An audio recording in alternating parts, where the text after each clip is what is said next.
Je vous salue dans le nom puissant de Jésus-Christ de Nazareth. Je me nomme Maman Sylvie et j'ai été victime de la sorcellerie inconsciente. La sorcellerie inconsciente, c'est une sorcellerie qu'on pratique sans le savoir. Tu ne sors pas dans ton corps consciemment, tu ne sens rien, tu ne sais rien, mais tu pratiques. Mais gloire à Dieu, Jésus m'a délivré.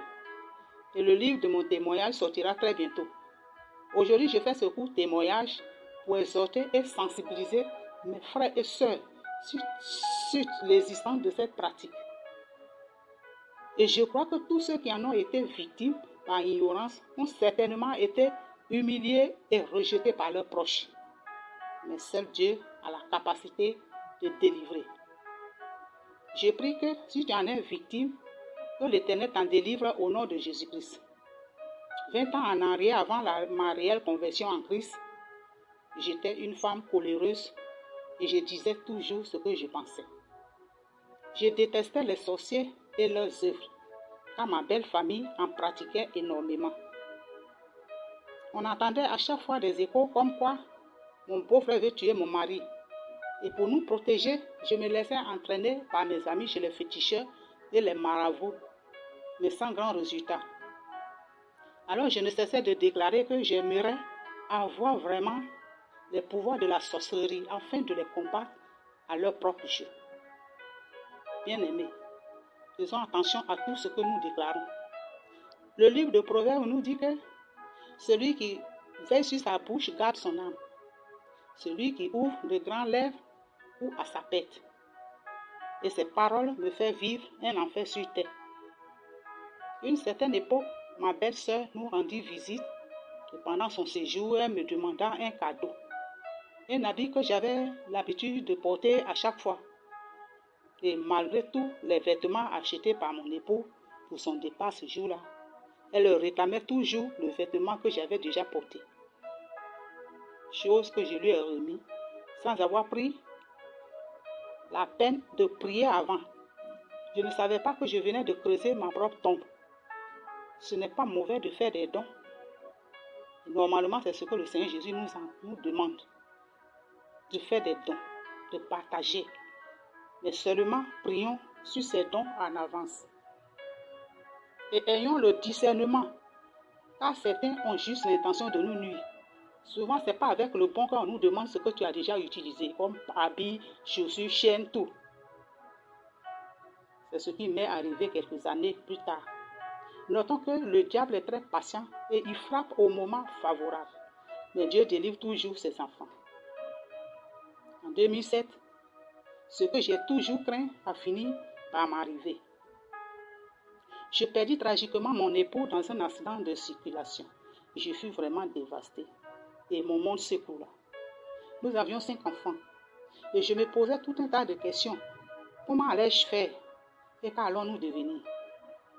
Mais le Seigneur a toujours été là pour nous. Après les obsèques, nous avons intégré une église évangélique.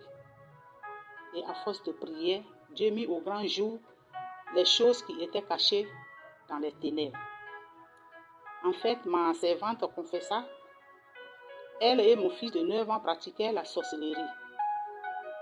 Et c'est ce que l'enfant aussi confirma également, que c'est son oncle paternel qui lui a initié à la sorcellerie. Et il lui a promis la royauté s'il livrait son père dans leur confrérie. Ce qu'il fit, d'où l'accident de mon conjoint. Continuant toujours dans sa confession, elle me dit que tanti, toi et ta fille, vous êtes liés, que mon beau-frère veut nous tuer, à cause de la maison qu'on a construite. C'est à cause de ça, il veut nous tuer. Car mon beau-frère en avait après l'héritage de mon conjoint. J'étais meurtrie par toutes les déclarations. Notons qu'à l'époque, ma fille et moi étions très malades. Ce qui me poussait davantage vers les féticheurs proposés par mon frère. Je croyais en Dieu, mais j'avais besoin de solutions dans l'immédiat. Car la date de notre prétendue mort approchait. On devait nous tuer le 30 décembre. Le 30 décembre. Les enfants se sont confessés le 27 décembre. Donc, jour J-3. Bien-aimé, c'est le témoignage de tout un livre que j'essaie de rendre concis. Donc, je ne rentrerai pas dans tous les détails. Il faut noter que les féticheurs n'ont rien pu faire. Seule la miséricorde de Dieu nous a délivrés de ces maladies et de la mort. Face à cette douloureuse épreuve qu'on traversait, la prière et l'unité étaient devenues l'emblème de notre famille. Et cela déstabilisait les projets du diable. Il va donc trouver une autre stratégie pour me dévaloriser aux yeux de tout le monde.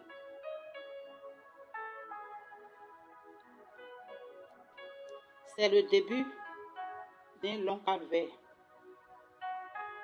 Tout membre de ma famille faisait des rêves dans lesquels je pratiquais la sorcellerie. Et ces rêves étaient devenus récurrents. Mais personne n'osait m'en parler. Et je savais qu'il y avait quelque chose, la famille se méfiait de moi, mais pas de quoi il s'agissait. Mais en plus, l'une de mes soeurs était très malade. Ma petite soeur était très malade, paralysée par un AVC.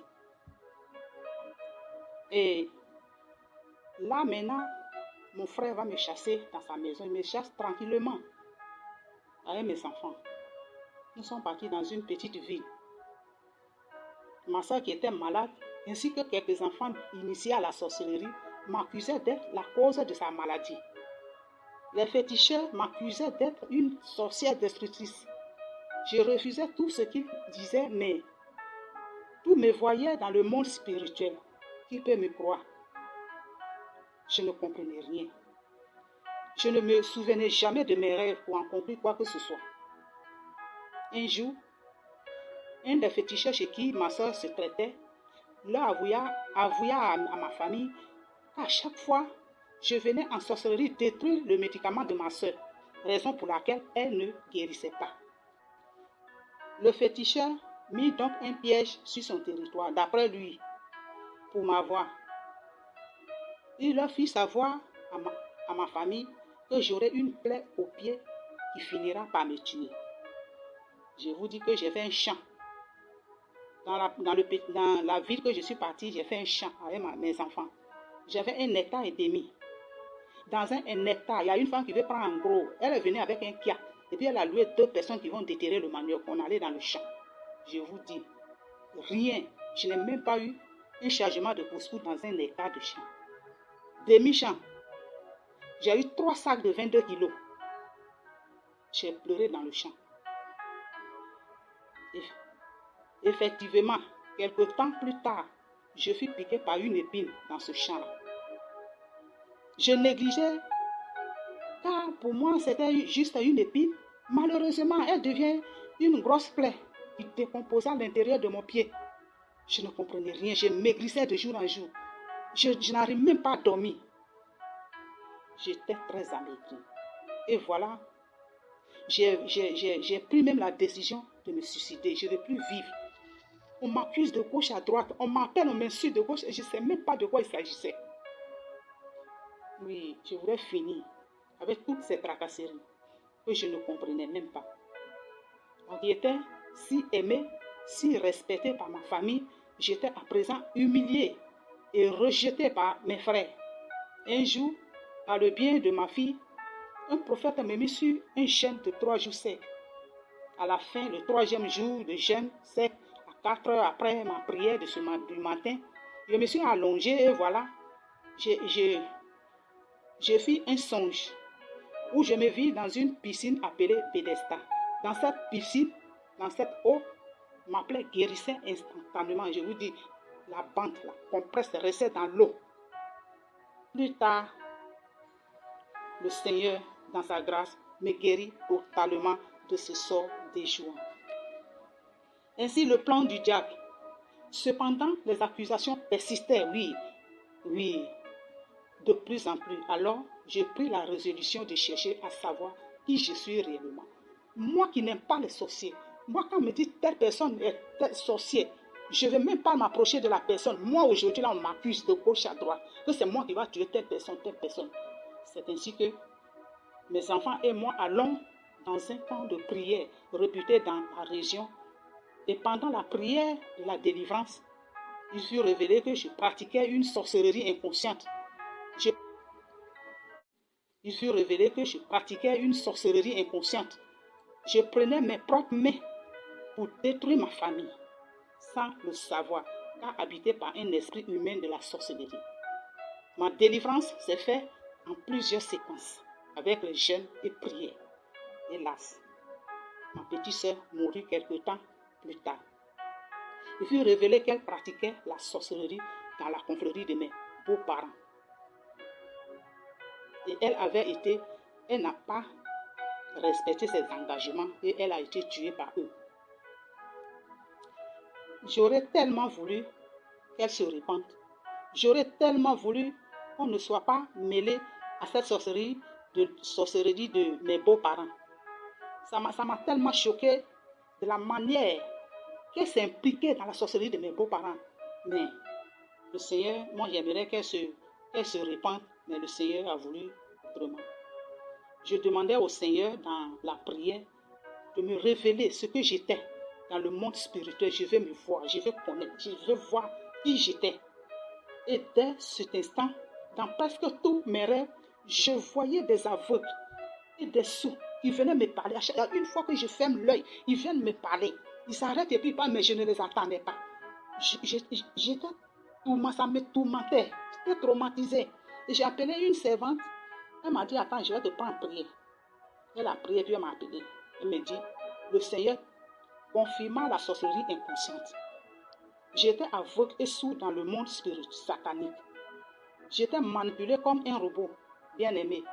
Et au bout d'un an de prière, d'abord j'ai commencé à prier, à demander au Seigneur, oh Seigneur, j'aimerais que toi-même tu me délivres. Je ne veux pas que quelqu'un me dise que je suis délivré alors que je ne suis pas délivré. J'ai donné un signe au Seigneur, j'ai dit, je veux me voir dans blanc. Si je me vois dans blanc, c'est que c'est habit blanc, c'est que je suis délivré. Et si tu me délivres, Père, je vais te servir. Je vais te servir. J'ai commencé à cette prière. Bien-aimé, au bout d'un an d'intense prière et de supplication et de jeûne, le Seigneur me montra une vision extraordinaire de ma délivrance. Je vis deux mondes parallèles, l'un le jour et l'autre l'obscurité. J'étais assise dans cette obscurité avec une apparence d'une folle. Je ne savais pas que c'était moi. Je pensais que c'était une autre femme. Elle était assise sur tabouret en brousse et avec chaussures blanches devant elle. Et elle portait, quand elle s'est levée, elle a commencé à porter chaussures blanches là. J'ai vu ses orteils, puis je me suis dit à l'intérieur de moi, mais c'est moi. Je parlais, mais c'est moi. Mais quand elle veut soulever ses pieds pour marcher, elle ne pouvait pas marcher. Genre comme elle était liée pendant des années et puis on l'a déliée. Et c'est là j'ai vu les habits, maintenant j'ai vu bien, le Seigneur a mis la lumière sur moi. Et j'ai su que c'était moi. Ce qui m'a trop choqué est que je portais le vêtement que j'avais offert à ma belle-sœur pendant il y a plus de 20 ans, après que j'ai oublié. Et elle a envoûté mon habit pour que je devienne une sorcière manipulable. Pendant que je regardais toujours la vision, je me vis subitement des ténèbres à la lumière du jour, habillée dans une robe blanche, une chaussure blanche, en train d'annoncer l'évangile. Aujourd'hui, grâce à la miséricorde de Dieu, je suis délivré et je sais le Seigneur. Bien-aimé, accepte Jésus dans ta vie. Il est capable. Si tu es dans ce même problème, n'allez pas chez le féticheur, le marabout, il ne peut rien faire pour toi. Seul Jésus-Christ seul. C'est lui seul qui peut te délivrer. Quand j'étais dans mes promesses, je pleurais. Je me disais, est-ce que le Seigneur m'attend? Est-ce qu'il me voit? Je pleurais, je ne fais que pleurer. Couler l'âme. Et maintenant, il a essuyé mes larmes. Il fera aussi dans ta vie. Il est devant ta porte. Il peut t'aider. Il peut te délivrer. Accepte-le. Accepte Jésus dans ta vie. Aujourd'hui, bien-aimé, Dieu s'est glorifié dans ma vie. Ma famille qui, avant ma délivrance, me jugeait de sorcière, m'injuriait et me rejetait, s'est réconciliée avec moi. Grâce à mon Dieu, mon Seigneur. Alléluia. Gloire à Jésus.